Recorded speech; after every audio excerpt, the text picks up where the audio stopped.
बहू, ईशु, रिद्धि, शिखा, अरे कहाँ हो तीनों? जल्दी बाहर आओ।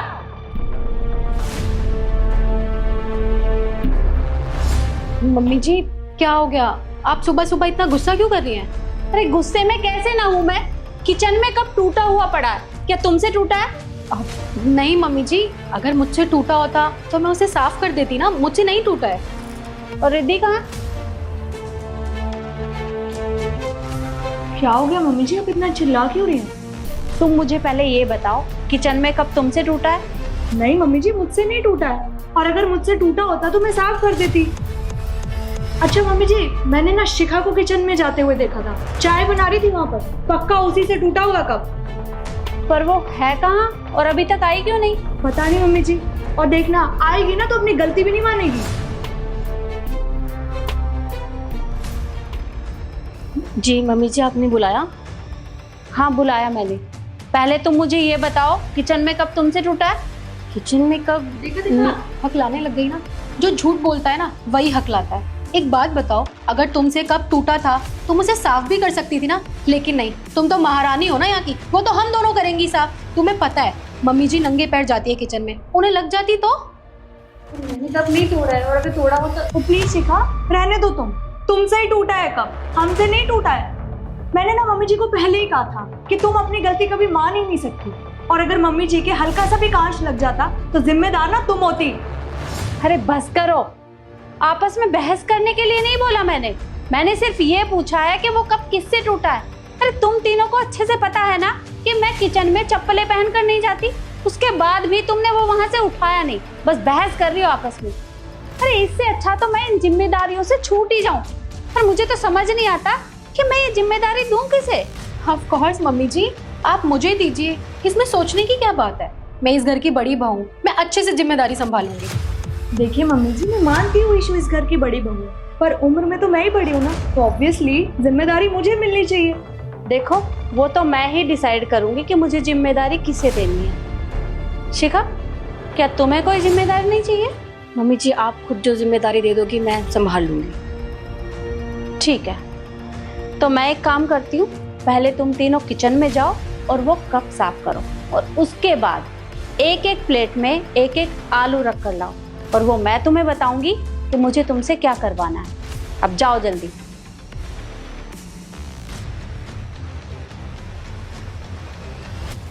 अब तुम तीनों ये सोच रही होगी कि मैंने ये आलू किस लिए मंगवाए हैं।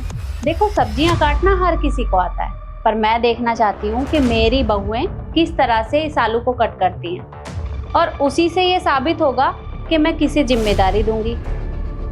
वो जिम्मेदारियां वही संभालेगा जो इसमें विजेता होगा। तो ठीक है, शुरू हो जाओ।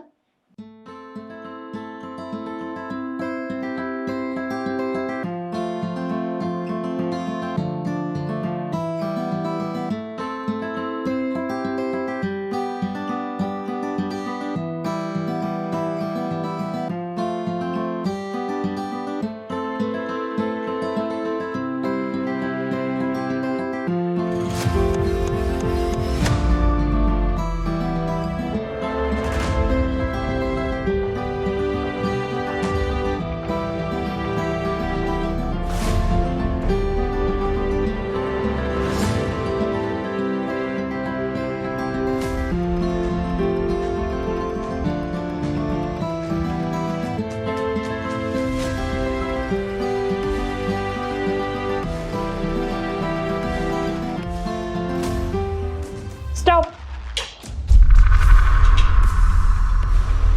अब मैं तुम तीनों को बताती हूँ किसने कैसा काम किया है। सबसे पहले ईशु की प्लेट पर आते हैं। ईशु, जरा मुझे ये बताओ कि इसमें आलू और छिलके कुछ पता है क्या, कहाँ है? सब मिक्स कर दिया? मम्मी जी एक बात बताइए, इसमें मेरी क्या गलती है? ये पिलर ही खराब है। अच्छा, अरे पिलर से तो बहुत अच्छे आलू छिलते हैं, और तुम सारी गलती पिलर में निकाल रही हो। खुद की गलती भी मान लिया करो। और तुम मुझे एक बात बताओ, ये पिलर तो तुम खुद अपनी मर्जी से लाई हो ना, मैंने तो तुम्हें नहीं दिया। अब मम्मी जी गलती पिलर की है तो उसी की निकालूंगी ना, मेरी कोई गलती नहीं है। कोई बात नहीं,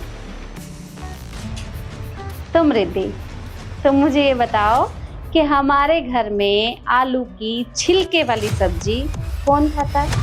देखिए मम्मी जी, मुझे पता है यहाँ पे कोई छिलके वाली सब्जी नहीं खाता, पर मेरी मम्मी कहती हैं कि छिलकों में ना प्रोटीन होता है, इसलिए मैंने ऐसे ही आलू छील दिए। ये तो मुझे भी पता है कि छिलकों में प्रोटीन होता है, पर कम से कम ये तो देख लेती कि कोई कोई आलू ना कहीं से खराब भी होता है। वो देखो, खराब आलू, वो भी कट कर दिया। अब थोड़ी देर बाद इसी आलू की सब्जी मैं तुम्हें ही खिलाऊंगी, फिर खाना ये, ठीक है? और अब शिखा की प्लेट की तरफ देखो, उसने वो आलू कितनी सफाई से छीला है। ये होता है आलू छीलने का सही तरीका।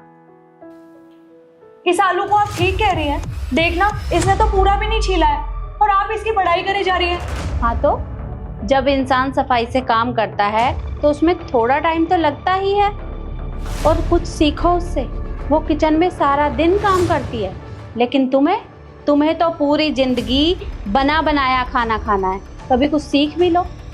ठीक है मम्मी जी, सीख लेंगे बाद में, पूरी उम्र पड़ी अभी हमारी। कब ठीक होगी? जब किचन में जाओगी तब ना। पर कोई बात नहीं, तुम्हारा ये टेस्ट पूरा हुआ और दूसरे टेस्ट के लिए मैं थोड़ी देर बाद तुमसे यहीं मिलूंगी। तब तक तुम ये सब जाके किचन में रहो। जी।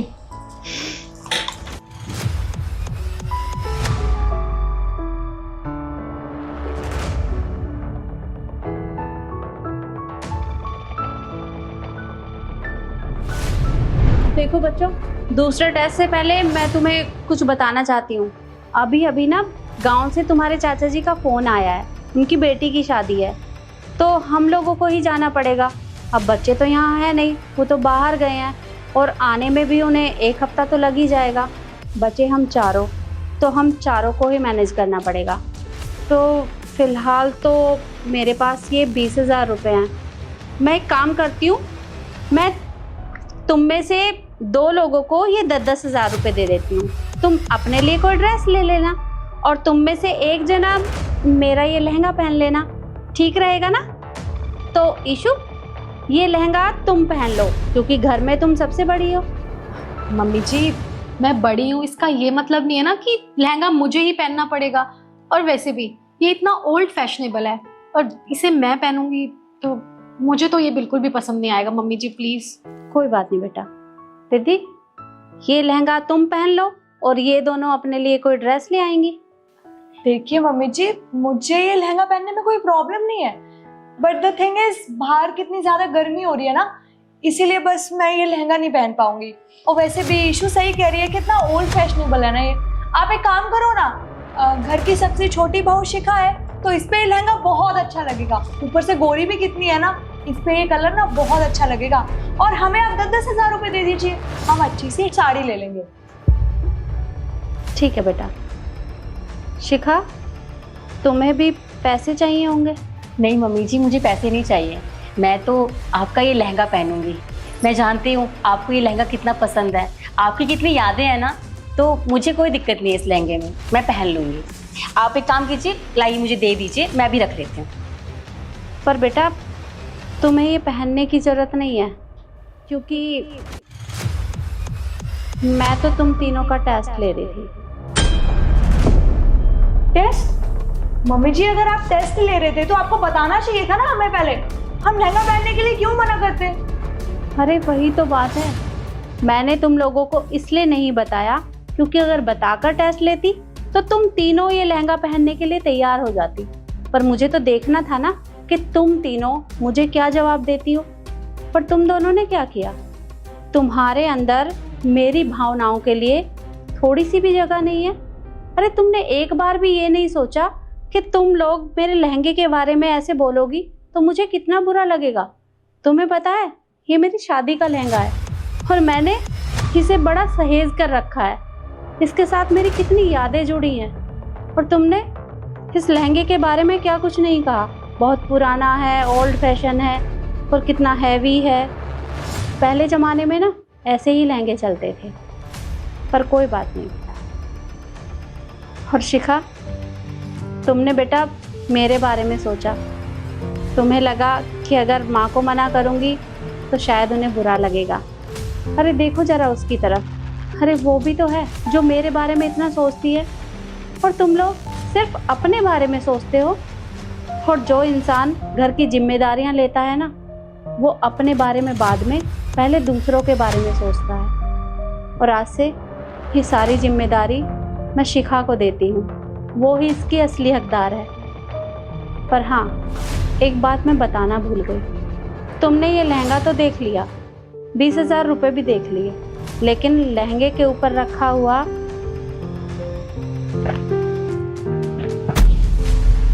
मेरा ये पुश्तैनी हार नहीं देखा, जो आज से शिखा का है।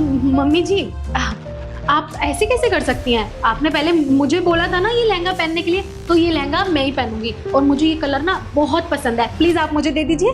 देखिए मम्मी जी, ये लहंगा ना मैं भी पहन लूंगी, मुझे तो बहुत ही अच्छा लगा। मैं तो ऐसे ही मजाक कर रही थी आपसे, और ये हार तो इस पे बिल्कुल मैच करेगा ना।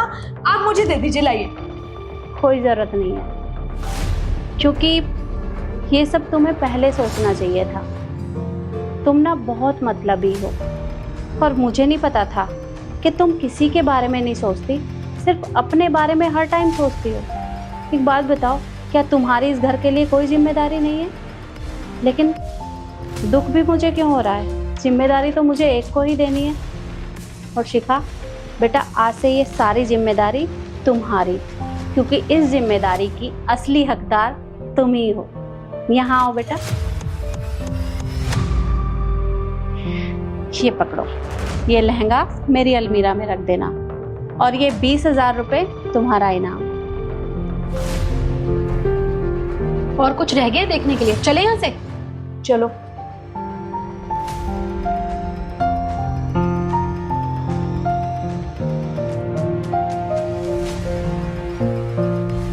ये लोग ना कभी नहीं सुधरने वाले। और बेटा, तू ना बहुत भोली है, और इनसे किस तरह से काम लेना है अब ये तू ही डिसाइड करेगी। मैं तुझे सब समझा दूंगी। जी मम्मी जी।